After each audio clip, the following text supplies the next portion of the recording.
Chaco, las cosas siguen igual. Igual. Bueno, ahora, ¿qué pasa en el país? Se lo vamos a preguntar a Sergio Berestein, nuestro próximo invitado. En algún momento el oficialismo decía ganamos por el 45%, ahora les resulta difícil llegar al 45%, están buscando 10 puntos de diferencia, ¿lo logran, no lo logran? Sí, pareciera que lo que está en boga en las últimas semanas, ahora Sergio nos lo va a confirmar sí o no, es esta idea que Scioli tendría más posibilidad de ganar logrando 40% y 10 puntos de diferencia antes que la posibilidad de llegar a 45%. Sergio, buenas noches, ¿cómo estás? Un gusto, ¿qué tal? Muy buenas noches. ¿Cómo es el panorama electoral hoy? Curiosamente muy parecido al que teníamos la noche de las PASO. No varió mucho, ¿no? Hay como una especie de estabilidad en las preferencias electorales de los argentinos hasta ahora, con márgenes obviamente de modificaciones muy acotados, que probablemente de acá a fin de este proceso electoral haya un cambio mayor, pero la verdad que hasta ahora la novedad es que no hay novedad. Y digo, a 5 semanas tenés este congelamiento de la imagen, esto de que no hay un ganador todavía, ni Scioli llegaría o superaría el 40% y le sacaría 10 puntos de ventaja al segundo, ni tendría chance de lograr hoy el 45% de la preferencia, ¿no? Exactamente. Pero en ese esquema, digo, a 5 semanas, digo, ¿qué pasa en la Argentina? ¿Qué te está demostrando la Argentina, esa foto de la Argentina hoy? Hay varias lecturas posibles. Hay una lectura, creo, lineal, y es que efectivamente el Frente para la Victoria tiene un piso muy sólido, homogéneo, pero es parecido a su techo. Es decir, no hay mucha más gente que, por lo menos en primera vuelta, demuestre ganas de votar a los candidatos del oficialismo. Hay una oposición que obviamente está fragmentada, pero que en conjunto es casi 60% de la gente. El otro día la presidenta se enojó mucho porque se hace esa suma, ¿eh?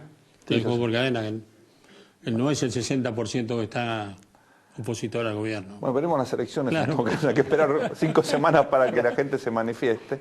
Bueno, en un ratito vamos a tener más datos del Chaco, dale. Claro, pero en principio esa es más o menos la composición. Una lectura adicional, complementaria, es que hay un vuelco hacia la moderación. Incluso si uno toma el 2011 como referencia, la presidenta, Viña, Alfonsín, había como un consenso, digamos, de distintas presiones de la izquierda, más populista, menos populista, más socialdemócrata.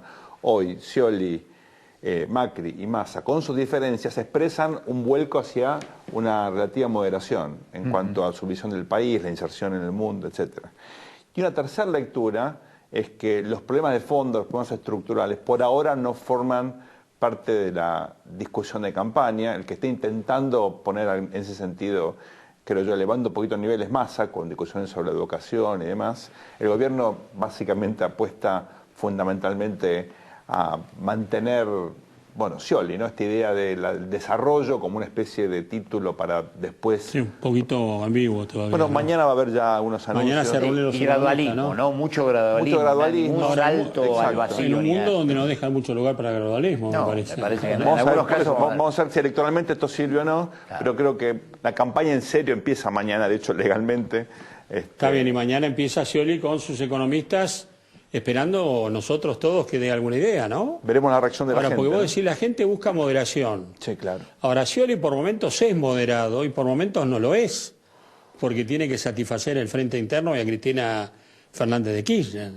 Esta es mi impresión. No sé cómo lo ves vos. Coincido plenamente. Scioli obviamente está entre una especie de camisa de 11 varas, ¿no? Él querría ser un poco más, digamos, lo que era el viejo Scioli, y está obligado por el liderazgo que sí que tiene la presidenta, que es muy fuerte, a acotar un poquitito estas diferencias. Bueno, Scioli quería ser moderado en lo de Tucumán y la presidenta a los dos jueces por cadena nacional los destruyó, y el gobernador Alperovi dice no somos mansos, como incitando a una rebelión popular. Bueno, y Scioli eso no lo quiere. No, por eso todo el episodio de Tucumán lo tiñe a Scioli de valores o de atributos que obviamente contradicen lo que fue Scioli históricamente, ¿no? Sergio, bueno, a Macri se le critica mucho esto de que, si hubiese hecho un acuerdo con Massa, hoy estaría la elección resuelta. ¿Esto es así? ¿Cabe la posibilidad de hacer en análisis político este tipo de transferencias automático? No, son análisis contrafácticos que yo creo que son útiles simplemente para la reflexión. Sí. A esta altura, la verdad que ya es demasiado tarde, nunca vamos a saber, al margen de un eventual acuerdo, cómo ese acuerdo iba a ser presentado.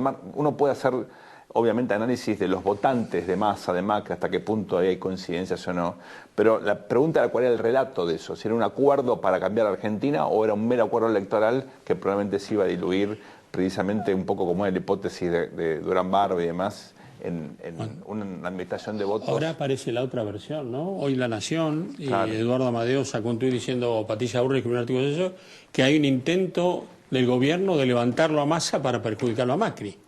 Yo no sé cómo se hace eso tampoco. Yo tampoco y no parece No tengo la haber. menor idea cómo se hace. No. Lo que pasa es que en el medio de la campaña uno trata obviamente de justificar lo que está ocurriendo muchas veces con conspiraciones. El conspirativismo no es atributo del gobierno, es bastante extendido a la sociedad argentina. En la práctica es cierto que hay un electorado que no quiere votar al kirchnerismo y que obviamente está ponderando si votar a Massa o a Macri, ¿no? En la semana estuvo el tema este de que los referentes económicos de los tres candidatos dijeron, bueno, acá es necesario arreglar rápido con los fondos buitres y nada. Me parece que fue como un cambio, una bisagra respecto a lo que venía teniendo el gobierno, que decía, bueno, el gobierno está de un lado peleándose con los holdouts, con los fondos buitres y todo lo demás del otro, ¿no? Creo que eso, uno de los consensos claros que hay en la Argentina que viene es eso, ¿no? Que el acuerdo con los fondos buitres es inevitable, que es muy caro no acordar para la Argentina. Pero ¿y la gente en materia electoral eso cómo podrá jugar? Sabes que yo he visto datos que ponen de manifiesto que curiosamente la gente no está en contra de un acuerdo. No cualquier acuerdo, pero no está en contra de acordar. Es como que está cansada de las No me da la peleas en impresión que general. ninguno de los tres candidatos quiera cualquier acuerdo tampoco. No, obviamente.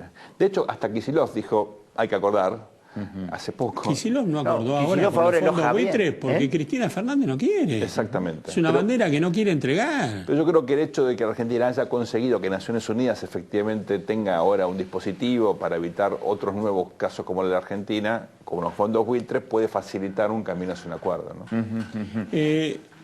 Sergio, yo no sé cómo se hace, pero tengo la impresión de que el gobierno está manejando los ritmos y los contenidos electorales. Maneja la agenda, eso es cierto. A Macri le pegan por un lado, a Massa lo levantan por el otro. Hoy el PRO está tocado, de alguna forma, como antes no tuvo tocado, y Macri dice atrás de esto está el gobierno. Parece que el gobierno ha decidido ganar o por las buenas o por las malas. Esta es mi impresión. Mira, Charlie, cuando uno mira las elecciones en América Latina en los últimos 2 años, en general han ganado los que están gobernando. Los Es decir, oficialismos, la sí. ventaja de los oficialistas es general. Hay mucha literatura en la ciencia política que estudia esto, incluso en los países centrales se da. Claro, Sí, ahí después me parece que también hay que ver qué pasa con en América Latina con los precios de las materias primas y Totalmente. los estados fuertes que generaron esas materias primas. de hecho en Europa ahora tenés lo contrario, el que está en el gobierno sufre. Claro. ¿no? Doy un dato, ¿no? Última dato en el conteo, Pepo está con el 51% y Ayala está con el 44%. Claro. ¿Con cuántas mesas? Se te corta la voz, Lucas. ¿Cuánto? 38%. La ventaja de los oficialismos se expresa de diferentes formas con distintos mecanismos. En un país como la Argentina, donde las instituciones están tan erosionadas, tan degradadas, la verdad que no sorprende ver que el fin justifica los medios. Ojalá se restringiera El lo Tucumán electoral. y el ¿no? gobierno está planteando eso. Sí. Es un caso, tal vez exagerando, yo lo definí en un momento como una especie de cromañón electoral, Y bueno, con una posibilidad de exponer todos los vicios de la política argentina en una elección. No pasa únicamente en Tucumán, pero se notó más que nunca en Tucumán. Uno lo ha visto en otras elecciones y los que tenemos años, Charlie, viendo esto. está bien, pero nunca con la brutalidad que se vio esta vez. Exactamente. Lo que más llama atención ahora es la desfachatez con la cual se quiere encubrir esto y pretender que no pasó nada, ¿no? En los últimos años, bueno, la economía, el sector privado no genera empleo y todo el empleo prácticamente lo ha generado el sector público. Así es. Esto como elemento político, digamos, en materia electoral, bueno, me parece que en algunas provincias del norte se nota muy claramente. ¿Cómo está eso a nivel país? Mira, Daniel, ahí hay que tener en cuenta que en Argentina hay un consenso en la sociedad bastante pro-Estado. Sí. Yo me jugaría a decir pro-estatista. Y yo creo que esto es un dato nuevo a la realidad, no existía en la década del 90 y se conformó en esta década, Por supuesto, uno puede, en ese sentido, reconocer que en las prioridades de la gente, seguridad, inflación, etcétera, hay también deudas del Estado. Pero la idea de que el Estado tiene que tener un lugar en Argentina me parece que es indudable. Esto cruza todo el arco político. De hecho, desde Scioli hasta Del Caño hay expresiones donde las propuestas tienen que ver con el rol del Estado. En el empleo público, por supuesto, hay muchas críticas a la expansión del empleo, a la calidad de ese empleo, pero hay que tener en cuenta también que el Estado en ese sentido ha tomado en muchos aspectos, digamos, llenó el lugar que no Ahora, ocupaba el Sergio, mercado, ¿no? ¿el rol de Cristina es ese? Digo, en sus cadenas, en sus intervenciones, destacar el papel del Estado. A mí por momentos me parece exagerado, pero ¿es el rol que se impuso Cristina?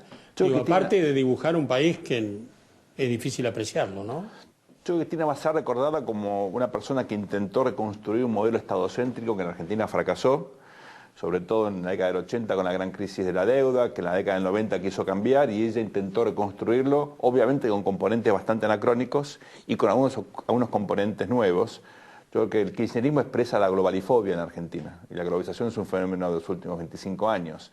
Y en ese sentido un montón de gente que había quedado fuera del mercado, que se sentía fuera de la sociedad, vio en el kirchnerismo algo que le daba una oportunidad precisamente frente al empleo público. Ojalá la economía privada hubiera creado tantos empleos como para que el Estado no tuviera ese rol, pero hay que ponerse también en los zapatos de la gente que se quedó efectivamente sin nada o que sentía que se quedaba sin posibilidades de insertarse en el mercado. Cuando uno compara el kirchnerismo con otras expresiones en América Latina, incluyendo en Europa, ¿no? Podemos... bueno, Tsipras volvió a ganar hoy en Grecia, ¿no? Sí. Uno entiende que es un Igual fenómeno... con mucha abstención, ¿no? Por supuesto, fue la pero, primera digamos, elección. Lo que muestra es que hay competitividad electoral para manifestaciones no similares, pero que tienen este Dani, componente queda un común. minuto, si querés. Sí, ¿la campaña se ensucia en las próximas 5 semanas, te parece? Sí, lamentablemente veo que la campaña La está tendencia cayendo es así, sí. en una situación Hay muy mal grave. contenido de campaña y... Malas formas, malos contenidos. ¿Crees que va a haber debate, Sergio? Ojalá que sí. Lo que pasa es que el clima ¿Puedo es... expresar mi escepticismo? No, por eso. Le digo ojalá en términos un poco ingenuos. Pero la pregunta es qué debate podés tener Claro, con esta condición. Exactamente. Si al margen del estudio de televisión... Claro, van a debatir sobre Tucumán, va a querer Scioli debatir sobre o Tucumán. van a ser agresiones personales. Claro. Si es así, mejor que no debatan, la verdad. Gracias, Sergio. Un fue gusto. placer. Gracias. Dani, voy a dar unos datos políticos. Ya se está instalando Daniel Arroyo, el tema de la pobreza, el tema de Trata el Massa. programa como si fuese suyo. Gracias. Vamos con los datos políticos. El primero tiene